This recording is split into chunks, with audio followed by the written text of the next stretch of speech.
Bisa dimulai Pak ya? Yuk.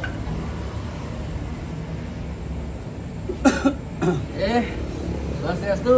Swastiastu. Baik, bertemu lagi Siap. Suardike. Nah ini Dimanapun beres, jalan ini- terus. Ini istilah jurnalismenya doorstop. Doorstop. Mumpung ada isu heboh nih. Ketemu Super langsung. heboh. Super heboh ya. Ya, kategori gempa lah ini. Ya, saya hubungi teman-teman kru. Semua pada pulang kampung, semangat mau Siap nyoblos nyoblos. katanya. Oh, iya. Terpaksa kita nyari tempat di sebelah warung kopi ini sekarang. Dan ini kayaknya paling beda nih. Temanya beda, cara garapannya beda Ya. juga.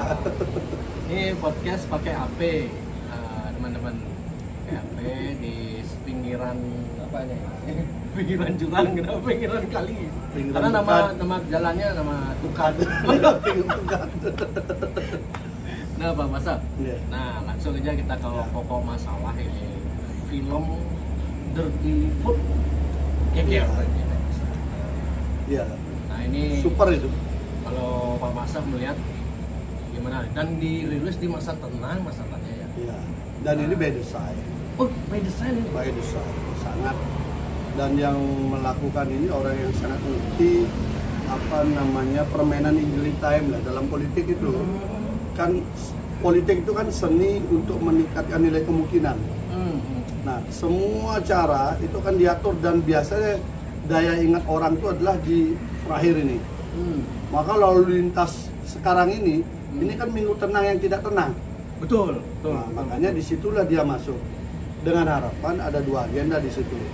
Provokasi propagandanya masuk, counter propaganda itu tidak mampu disiapkan.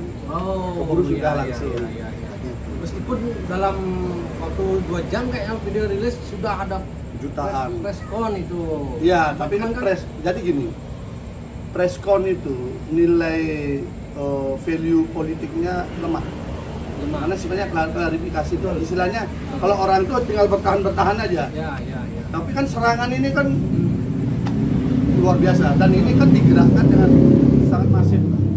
Jadi saya menganggap yang menyiapkan ini memang sudah by design, sudah disiapkan cukup lama, memang dilepaskan menunggu momentum. Sengaja memang dirilis Sengaja. Video sudah selesai duluan. Oh, alasan dari ada yang wawancara itu karena kejar deadline katanya. Enggak, itu gimmick aja ya. Enggak lah, itu barang itu kan sudah dia dikumpulin dari lama isu itu. Kalau dia memang mau menggarap dengan bagus kan objektif kan beda. Ini kan sebenarnya partisan juga berjubah akademisi. Dan ini kan rangkaian daripada aksi akademisi yang mencoba menggunakan rektor-rektor itu kan. Ya. Nah, jadi itu prakondisinya. Jadi pertarungan politik para politisi itu digeser ketika isu etika, maka dia harus lari ke kampus. Kampus lah pengawal etik, gitulah kira-kira gitu kan. Isu ini digarap dulu dengan harus demokrasi begini. Barang ini sudah disiapkan. Barang itu sudah disiapkan. Jadi nggak ada itu cerita baru bikin langsung upload, nggak ada. Dan itu kan sebetulnya tidak ada yang baru kan. Itu sudah sempat jadi berita. Ya itu gitu kan. kumpulan kan begini. Ide temanya adalah bagaimana mendegradasikan salah satu paslon. Idenya besar dari itu dulu. Ya. Maka dari narasi itu kemudian disiapkan isu apa yang paling bagus. Ini sudah. Maka isu yang paling bagus adalah untuk menjustifikasi kalau besok si paslon tersebut menang, itu sudah dibunuh lebih dulu. Dia menang karena curang.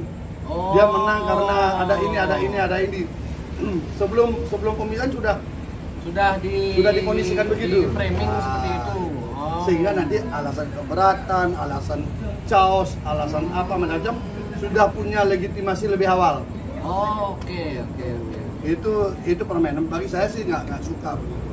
Karena itu yang membunuh demokrasi. Menurut saya, walaupun mereka jualan demokrasi ya, itu membunuh demokrasi. Karena kalau kita lihat dari orang-orangnya ini kan partisan juga. Kalau partisan. kalau Orang saya yang kalau pemerannya. saya mengatakan ini adalah akademisi yang politisi yang berjubah akademisi. Politisi. Yang mana nih? Tiga-tiganya. Pemerannya. Tiga-tiganya pemeran yang hari ini di branding sebagai pakar hukum tata negara. Kalau saya melihat ini memang partisan. Dia selalu membuat agenda-agenda berbeda. Dan ini ada kedekatan mereka, kan gampang jejak digitalnya. sempat itu viral itu di akun Instagram Fakta Indonesia itu kan pemeran-pemeran itu sempat ada kedekatan nih ya kan? Iya, Dengan 01 dengan gampang 03 lah, gitu ya. gampang lah itu dilacak. Jadi intinya begini, kalau kita mau berkompetisi, lapangannya kan di sini, oke, biarkan lapangannya. Kalau mau jadi pemain, jadilah pemain. Seringkali mereka berlagak jadi penonton, berlagak jadi ini wasit, berlagak jadi hakim garis, padahal dia pemain. Nah, ini yang membuat sebenarnya demokrasi itu menjadi tidak begitu bagus. Dan dia dengan seenaknya membuat kesimpulan-kesimpulan versi dia tanpa pernah konfirmasi. Misalnya kesimpulan yang gimana? Ya terkait menyentuh partai saya misalnya. Oh, Kan masuk di- PKN dan ya. Gelora kan disinggung juga kan? Gelora, umat apa kan Oh gitu. ya, dibilang tidak memenuhi syarat harusnya. Nah itu kan di menit yang 1 jam 9 menit 15 detik mulai menyebutkan nama Betul. PKN. Betul. Nah dari narasi yang dibangun itu, saya ini loh yang pelaku, saya ini yang buat partai.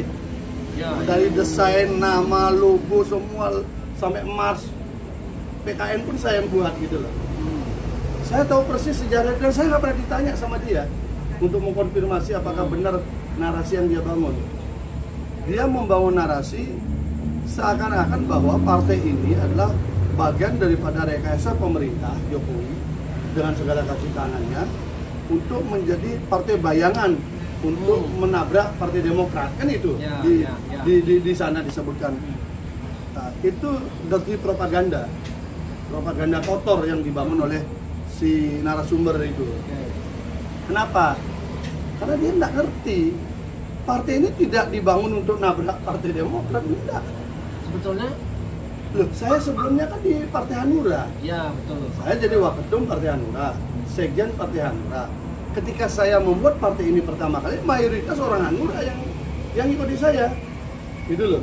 Baru kemudian saya ngajak yang lain-lain yang pernah di Demokrat. Namanya teman kan kita ajak yang kita kenal kan. Ya. Nah, mereka sudah lama. Beda dengan Gelora, misalnya teman Gelora kan habis konflik dia keluar bikin partai. Umat habis dengan PAN habis konflik di Sultra bikin partai. Kami enggak, kami lebih 5 tahun Ya. sudah tidak berinteraksi secara ini, jadi nggak ada hubungan. Dibilang dianggap sebagai salah satu juga partai yang memang dipelihara oleh Jokowi. Iya. Kalau kita makanya. flashback ke belakang kan, waktu podcast saya sama Pak Pasa kan Pak Pasa justru membongkar Jokowi yang kingmakernya nih sebenarnya ini kan gitu kan. Iya, ini kan begini.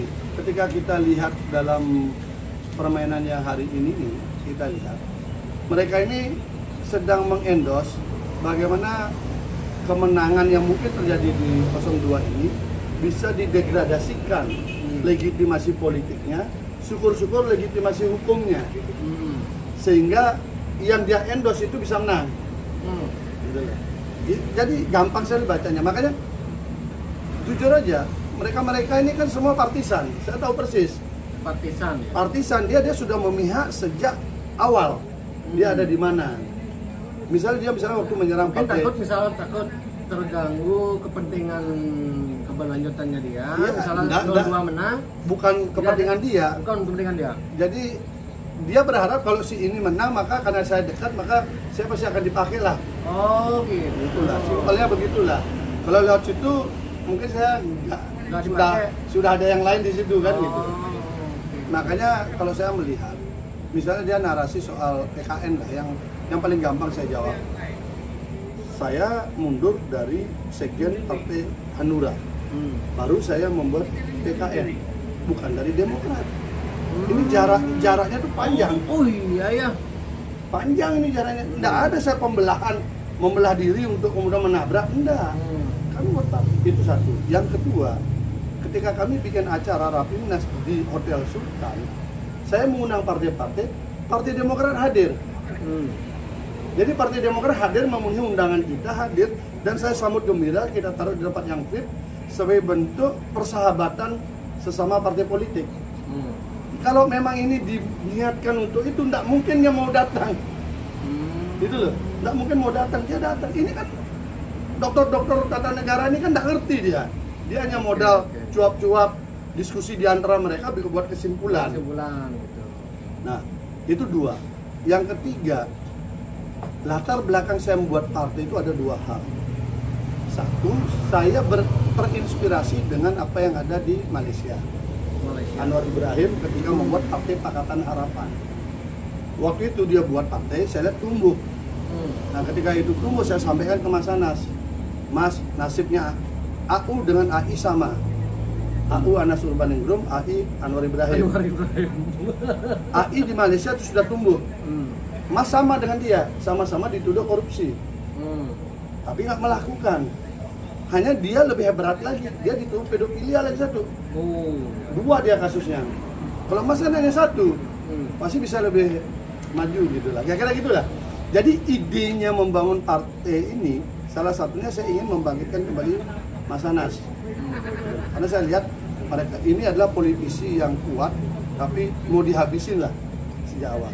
Saya ingin sebagai politisi membuat sejarah, sejarah membuat partai, dan yang kedua sejarah bisa mengembalikan kembali orang yang dikriminalisasi bisa kembali ke orbit yang semestinya gitu loh.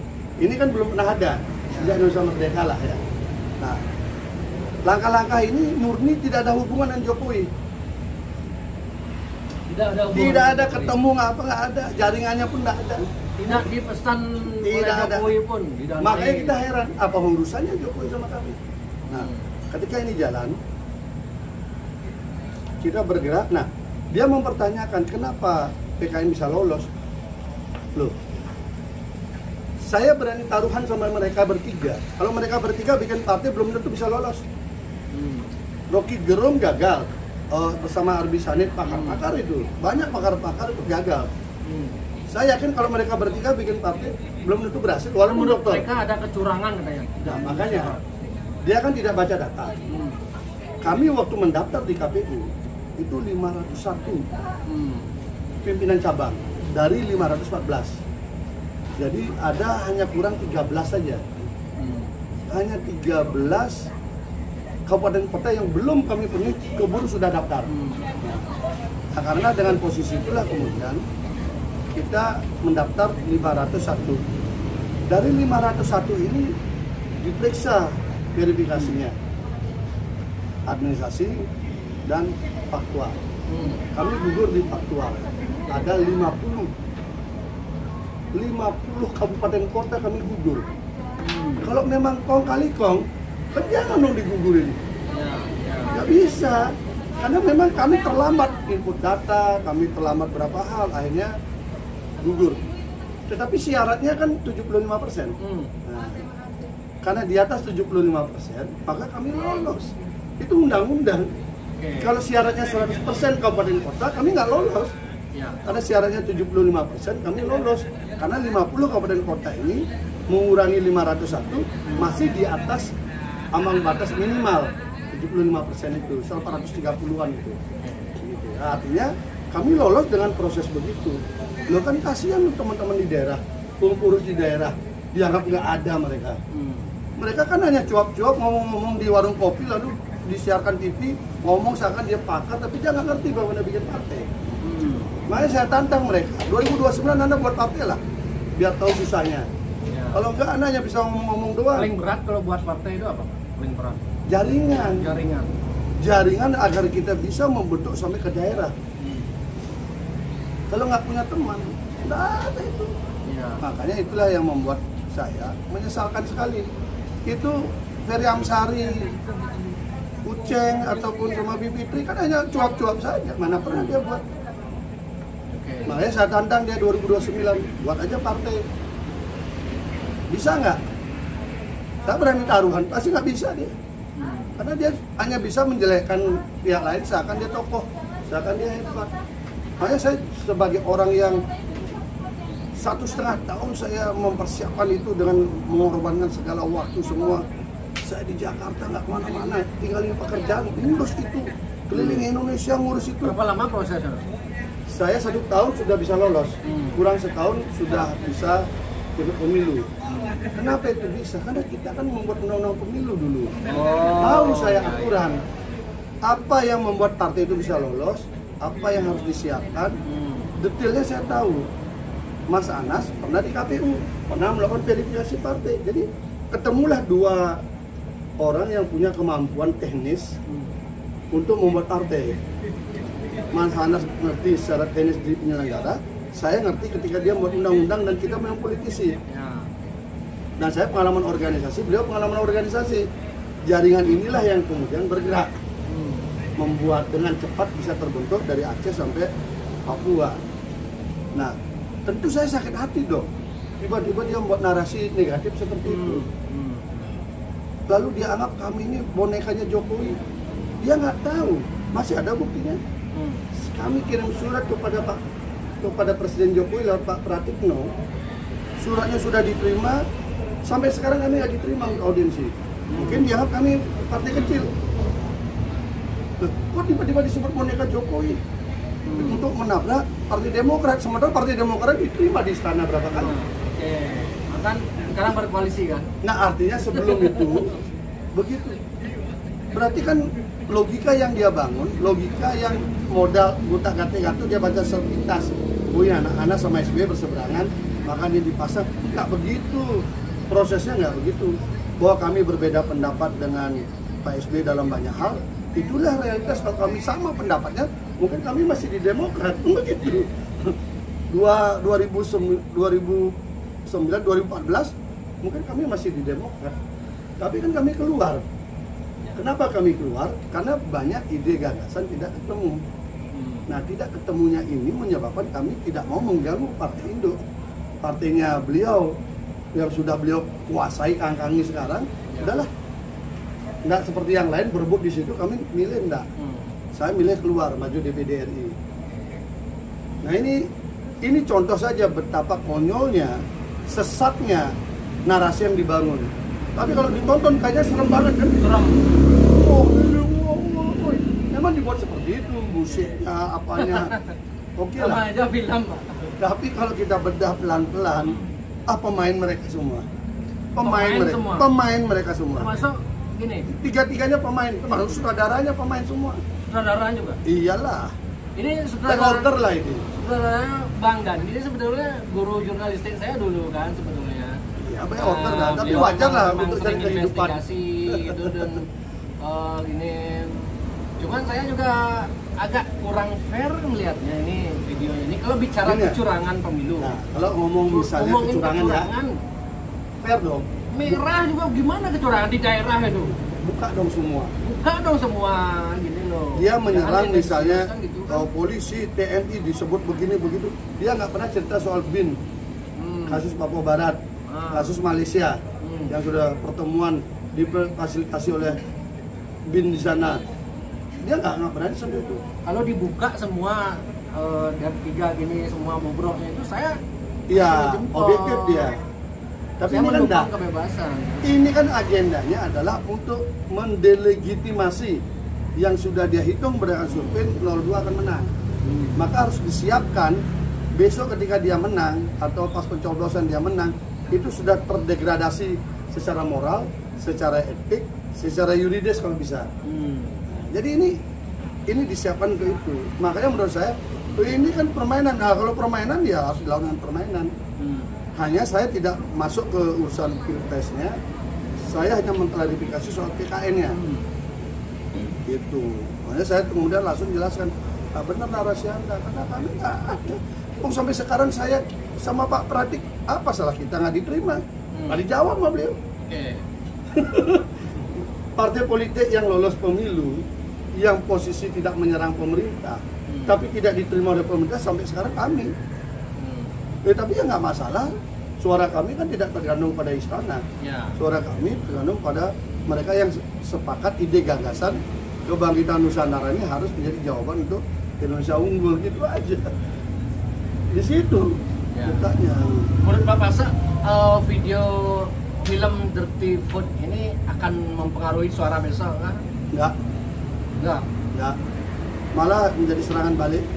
Malah maksudnya serangan balik gimana? Jadi sekarang kan sudah mulai terungkap. Ternyata mereka tiga ini adalah orang yang pernah masuk dalam timnya Pak Mahfud MD. Okay. Ketika sudah selesai kontrak, mulai kritis lagi. Ya kan biasa kan, kritis sudah diperhatikan atau dia sudah punya preferensi. Kalau mungkin nanti di sini akan muncul lagi, dia akan kepakai. Ferry Amsari kan juga yang memasalahkan proses verifikasi apa semua kan. Karena dia kenapa? Karena dia ketakutan ada partai-partai baru muncul. Itu aja. Makanya saya sarankan mereka bertiga buatlah partai. Kalau memang tidak terima dengan sistem ini, buat partai. Gitu. Buat partai.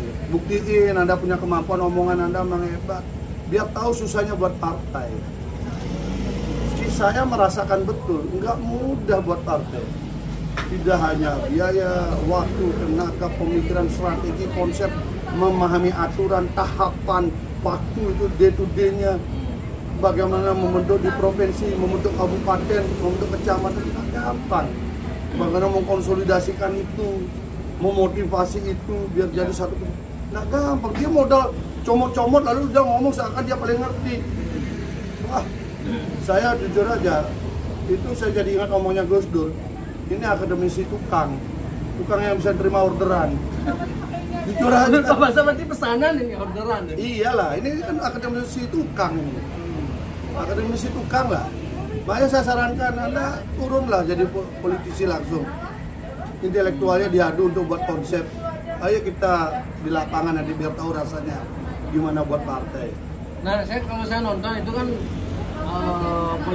politisasi bansos itu padahal yang bermain bansos bukan hanya 02, bahkan kepala dari beberapa hari lalu caleg-caleg dari Merah bagi-bagi bansos. Sudahlah, ini minyak kan, goreng. Ini antara maling, rampok sama seperti Bang Asa bilang, nunjuk sana ke satu sini, tiga ke sini gitu.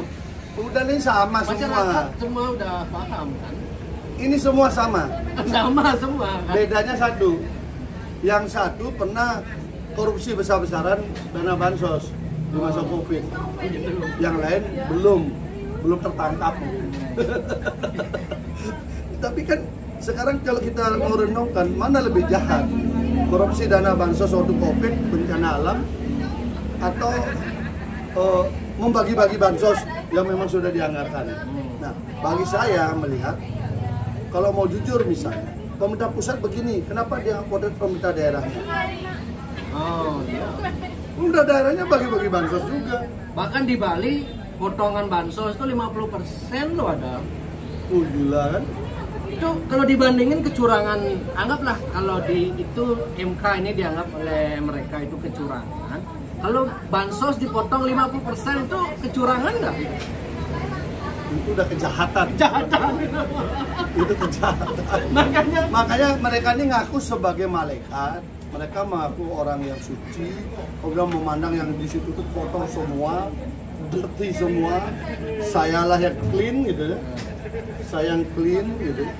Tapi sebenarnya dia bukan clean. Dia dirty dalam bentuk berbeda. Itu aja. Makanya dirty propaganda. Kalau saya ambil istilahnya Yusril, ini dirty propaganda melawan dirty food versi dia. Tapi ini dirty agenda. Om dan dia, saya kenal sama beliau Pak dulu. Ya. Jadi kurang komprehensif itu filmnya. Biar fair lah, itu saya pasti. Kalau misalnya dia mau mengungkapkan itu, ungkap semua. Bagaimana TNI, bagaimana Polri, bagaimana BIN, bagaimana Lapas, bagaimana ini. Kan ketemu, bagaimana Menteri Desa. Jadi 5 episode itu kan. Ya, jadi potret semua. Karena kalau Menteri Desa dia pasti dukungannya ke PKB. Polisi hutan dan sebagainya, sebenarnya ke Nasdem. Kalau kemudian BIN, udah orang semua tahu. Nah ini kan, kita yang ikut pertarungan kemudian diserempet juga. Ya jengkel lah. Saya kaget waktu PKN kena juga gitu. PKN kena. Kalau Gelora dengan PKS memang ada sengketa sampai pengadilan mereka berdua sah. PAN sama umat dia pisah karena habis muktamar di Sultra. Kami ini loh lebih 6 tahun kita sudah selesai di Demokrat, kami sudah di Hanura, kami mundur baik-baik di Hanura karena punya ide gagasan tadi itu. Saya ingin buat partai, membangkitkan kembali seperti Partai Pakatan Harapan. AI sukses sekarang jadi Perdana Menteri, maka saya minta AU bangkit lagi. Minimal 2029 dia sudah mulai bisa berbicara. Ini konsep yang sebenarnya saya buat. Kalau saya merenungkan film ini, saya teringat omongan dua orang. Omongan Mahfud MD, yang masuk sistem malaikat akan jadi iblis. Itu saya ingat. Lalu kemudian omongan tulisan bukunya Pak Mangku pasti ke politik itu seni tipu menipu. Iya kan? Bahkan saya buat tulisan kemarin, tadi pagi saya kirim ke Pak Ustaz. Pak Ustaz setuju. Saya setuju itu Mangku kekuasaan itu emang begitu emang Erwin gitu. Jadi semua politisi senior setuju dengan itu. Jadi politik itu udah taktik kan gitu. Taktik. Kalau intrik, saya memandang taktik, intrik tidak juga. Tidak juga. Politik itu adalah seni untuk meningkatkan nilai kemungkinan. Nilai kemungkinan. Ya, jadi kalau dia jadi tidak mungkin menjadi mungkin jadi bisa kemudian dia dapatkan yang dia inginkan. Prosesnya itu. Bagaimana cara proses itu, maka dia harus meyakinkan sebanyak mungkin orang. Nah, ketika dia meyakinkan sebanyak mungkin orang, menyentuh orang ini ada dengan pikirannya, ada dengan sentuhan barang. Nah, ini problemnya. Nah, kalau memang mencari kekuasaan, ya memang betul. Karena politik itu adalah sarana untuk akses kekuasaan. Tetapi tidak semua menghalalkan segala cara untuk dapat kekuasaan. Saya aja berani lepas ketua Komisi 3 untuk sebuah sikap. Saya juga ketika disuruh maju DPR RI, saya milih maju DPD. Itu kan ada sikap-sikap yang memang kita bangun sendiri. Kita udah jabatan sudah tinggi, punya 807 anggota dewan, kita milih kembali dari nol. Itu kan pilihan. Jadi saya kira tidak semualah mau tipu menipu, menggunakan segala cara, enggak juga. Tapi bahwa banyak seperti itu. Banyak ya. seperti itu. Kenapa? Ya. Karena sistemnya dengan suara terbanyak ini. Sistem politik dengan suara terbanyak. Jadi melahirkan kondisi masyarakat kita yang berhadapan dengan masyarakat yang berbeda-beda tingkat kematangan. Belum siap. Jadi dalam konteks demokrasi modern itu adalah sekumpulan orang yang ingin mengabdi di dalam politik. Dia disupporting lebih dulu oleh masyarakatnya. Masyarakatnya dulu yang mensupport, dia menentukan ini yang mewakili saya. Dia bisa urunan. Dia urunan untuk orang ini bisa jadi. Kalau politik di Indonesia hari ini, karena masyarakatnya belum siap, sebagian tradisional, sebagian sudah berpikir modern, tapi kita langsung ambil demokrasi modern, maka untuk orang itu terbalik. Saya harus mendeklar, Erwin misalnya mau maju, Erwin menetapkan diri dulu maju, baru bilang sama masyarakat. Ya. Sekarang kan semua begitu. Ayo jual tanah waris, cari utang, cari ini. Karena begitu yang terjadi. Nah, saya bersyukur sampai sekarang saya tidak melakukan itu. Itu yang kita lakukan. Jadi meskipun geger film ini tidak serta-merta akan mempengaruhi suara, mungkin pengaruh cuma tidak banyak gitu. Nah, karena kan sekarang di hari 1-2 hari ini itu yang belum menentukan pilihan itu sudah tidak banyak. Tidak banyak. Jadi kalau sebelumnya hampir 3 minggu yang lalu masih 28%, mungkin sekarang di bawah 5%. Mungkin sudah tinggal 3% saja yang belum menentukan pilihan. Yang lain sudah punya pilihan. Tinggal dia datang saja ke TPS. Mereka sudah, sehingga untuk pergeseran orang yang sudah punya pilihan ini sulit ya. Malah dia menjadi semakin mengkristal. Kalau orang diserang, dia semakin mengkristal. Maka terjadi serangan balik. Contoh nih, ketika ada serangan Koni, ya, menyerang Prabowo begitu dahsyat, maka jaringan Prabowo serang balik. Keluarlah semua sesuatu yang masa lalunya Ibu Koni kan, sesuatu yang sebenarnya tidak perlu diungkap, terungkap semua. Semua dihadirkan di atas meja semua. Kan begitu reaksi baliknya. Ini juga ntar lagi keluar juga. Karena saya yakin mereka bertiga ini kan bukan orang suci yang turun dari kayangan, turun ke dunia untuk membuat demokrasi Indonesia baik. Enggak, mereka ini pemain-pemain juga. Yang pemain-pemain yang punya jejak-jejak juga, lihat aja. 1-2 hari akan keluar semua juga. Menurut Bapak, saya heran apa yang paling ditakutkan kalau oleh lawan politiknya Jokowi atau Prabowo ketika Prabowo jadi presiden ini? Saya dengar akan ada Fahri Hamzah ya? Fahri Hamzah bilang akan ada capres yang tersangka gitu katanya. Apakah Ya, itu nah, apa yang paling kalau saya melihat sehingga mereka harus rancak, pokoknya nggak boleh orang ini gitu saya lihat itu. pilihannya adalah kalau orang ini berkuasa dia nggak bisa berkuasa. Oh gitu aja. Iya, makanya dia harus jatuhkan orang ini biar ini berkuasa. Makanya ketika 2 kuat, maka 1 dan 3 bersatu, bikin 4. Itu kan dari Pak Masa bilang nggak mungkin. Ya artinya kan begitu dia bersatu. Alasannya melawan ini. Kan niatnya begitu aja. Nanti kalau yang 3 yang kuat, maka ini berkuat lawan itu. Intinya kan kekuasaan hanya 1, pemenangnya 1. Jadi yang lain itu pasti akan begitu. Jadi inilah yang terjadi, kemudian muncullah berbagai gerakan-gerakan. Kalau yang mana yang di atas cocok biar jatuh, biar mereka ini naik. Ya, sebenarnya ini resiko kalau membaca kompetisi itu sebagai pertandingan, bukan perlombaan. Jadi kalau pertandingan itu maka dia berhadapan, kayak tinju, pertandingan tinju, silat, karate, kan pertandingan semua bola pertandingan. Jadi dia berhadapan. Kalau perlombaan kan enggak. Perlombaan itu maka begini, lomba renang, lomba lari. Nah kalau politik itu dianggap sebagai sebuah perlombaan, maka dia akan lebih damai dan mereka masing-masing konsentrasi dengan dirinya. Konsentrasi dirinya untuk memberikan yang terbaik. Kalau sekarang kan enggak. Porsi untuk menunjukkan dirinya yang terbaik itu sangat kecil, porsi menyerang lawannya lebih tinggi. Hari ini kan itu yang terjadi, yang dipertontonkan semua 1, 2, 3 semua begitu. Karena itu kami di PKN itu tetap bilang kita akan pilih di putaran kedua. Kenapa? Rekam jejaknya biar lebih panjang. Nanti sampai saat ini pun Pak Masa melihat ini akan 2 putaran. Nah, ada bocoran baru Pak? Bisa kan? jadi gini, dengan adanya film ini bisa jadi yang kira-kira lagi 5-1% ini yang belum menentukan pilihan ini, kalau dia lari kemudian membela orang yang disakiti, yang dianiaya, maka ini lebih dari 50%. Tapi kalau tidak, maka masih di bawah 50%. Kira-kira kurang 40% udah pasti. Kalau prediksi saya, Prabowo itu 40% udah pasti. Nah, tinggal sekarang justru yang saya lihat ini Anies bisa melebihi Ganjar. Oh, berarti film ini justru meningkatkan Anies daripada Ganjar ya? Iya, karena orang membaca ini serangannya Ganjar kepada Prabowo, sehingga orang yang tidak suka politik dark itu, politik kotor itu, maka dia dirty itu, maka dia nggak mau di situ. Makanya nanti prediksi saya Ganjar plus minus main di 20-an. Saya melihatnya.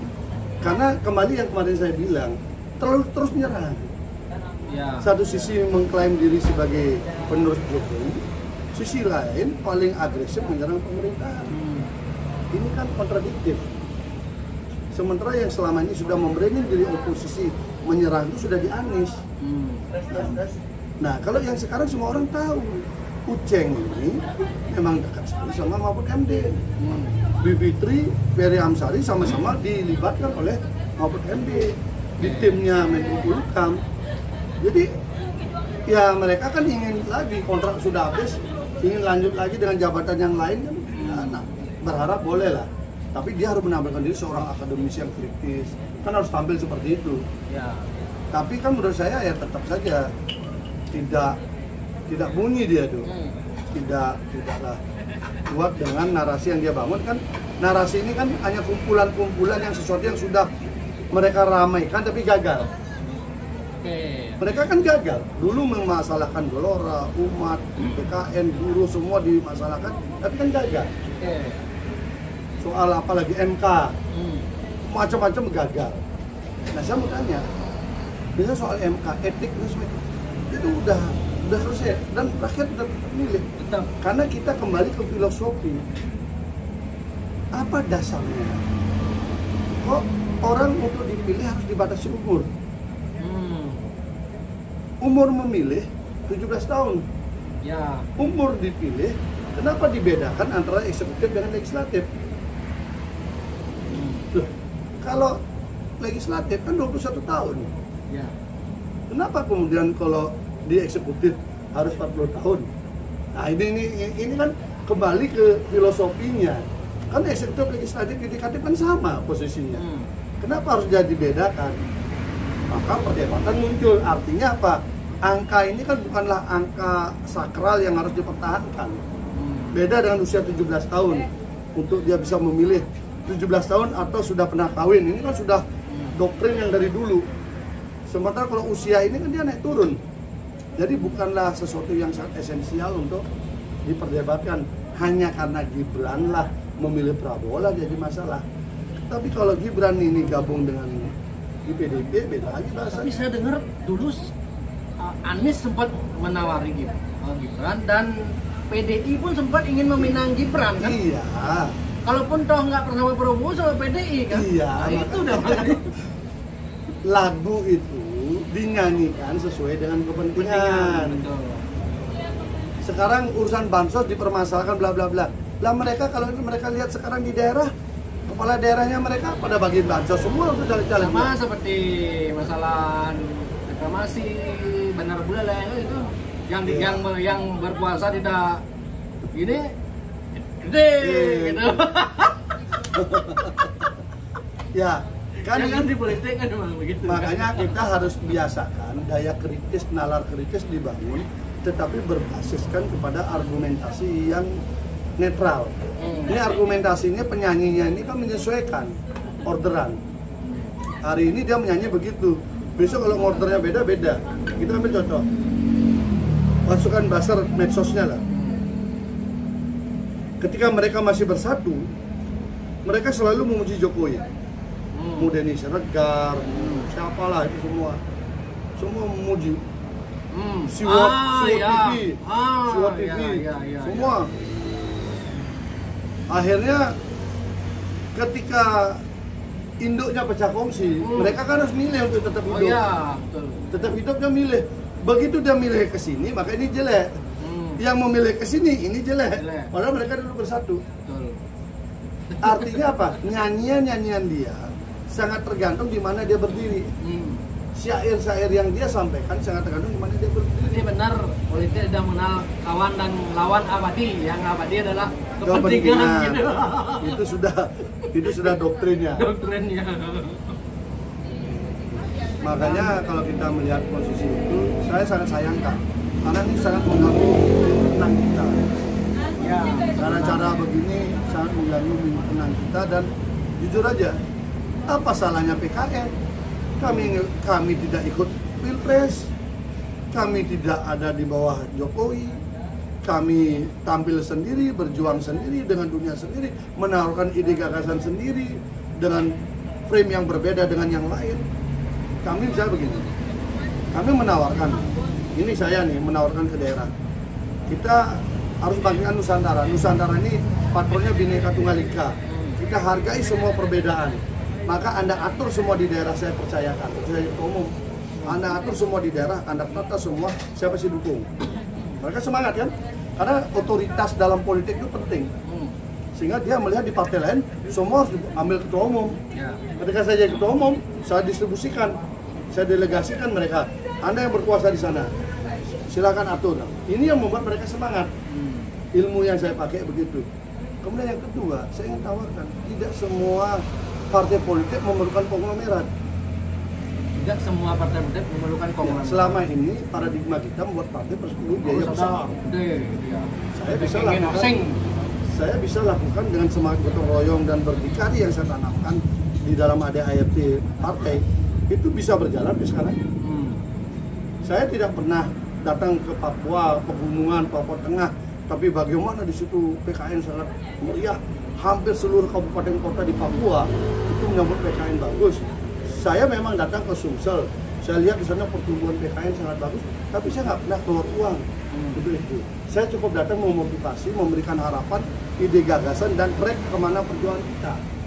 Ketika itu diterima, kami belum sampai sekarang ini ketemu dengan konglomerat untuk urusan-urusan pragmatis, enggak bisa itu loh ya.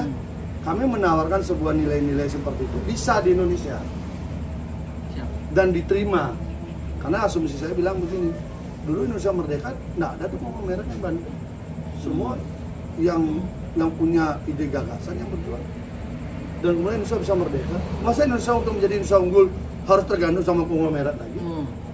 Mereka keluarkan 1-2 triliun untuk mengeruk 3.000 triliun APBN kita, kan tidak fair dong. Nah, ini kemudian memberikan penyadaran muncullah kemudian, makanya rata-rata PKN kami nggak ada mengeluarkan dana saksi dari pusat, nggak ada. Anda urus semua daerah sendiri, gotong royong. Kami urus pusat, Anda urus daerah. Inilah cara kami jalan. Kalau yang lain kan orang ada konglomerat, punya TV, jenderal, anak presiden, itu aja partai-partai yang lain. Yang anak biasa ya kita aja yang mesti lolos partai baru. Siap. Oke Pak Masa. Gitu. Saya rasa sudah cukup. Ada lagi? Nah, saya kira udah cukup. Ini last minute, super last minute lagi. Ya jangan lagi lah film-film yang merusak harmonisasi sosial, diberikan tempat yang terlalu luas. Ini dilaporkan ke polisi, menurut Pak Masa ada deliknya kan? Ya kalau fitnahnya ada kan masuk, tapi video aslinya sudah dihapus loh saya lihat, yang 7 juta itu sudah. Tapi saya sih dalam konteks demokrasi tidak terlalu setuju itu. Masuk aja di ruang perdebatan, biarkan publik menilai. Kalau menurut saya ya. Tidak setuju dilaporkan. Ya tidak usah proses hukum menurut saya. Oh iya. Bukan begitu. Kami pun difitnah, tapi tidak usah. Tapi kami jelaskan kepada publik seperti ini. Biarkan nanti narasi dengan narasi bertanding, mana yang dilihat lebih benar, itu yang diakui oleh masyarakat. Nah, jadi dia juga harus siap dikritik juga. Dia berani mengkritik, kita pun kritik dia, gitu loh. Makanya saya bilang, Anda adalah akademisi, tapi sebenarnya Anda itu politisi. Jadi politisi yang berjubah akademisi, berlindung di balik akademisi, dan ini adalah rangkaian dari sebelumnya guru besar yang dikonsolidasikan itu. Jadi ini puncaknya nih. Jadi menurut saya ya udahlah, Anda permain, ngakuin aja lah pemain. Hanya bajunya aja beda. Itu aja sebenarnya. Sehingga fair. Makanya saran saya, sebelum Anda mengkritik partai misalnya, coba Anda buat partai. Tanya Rocky Gerung gimana susahnya buat partai. Dia gagal bikin partai. Oke. Siap.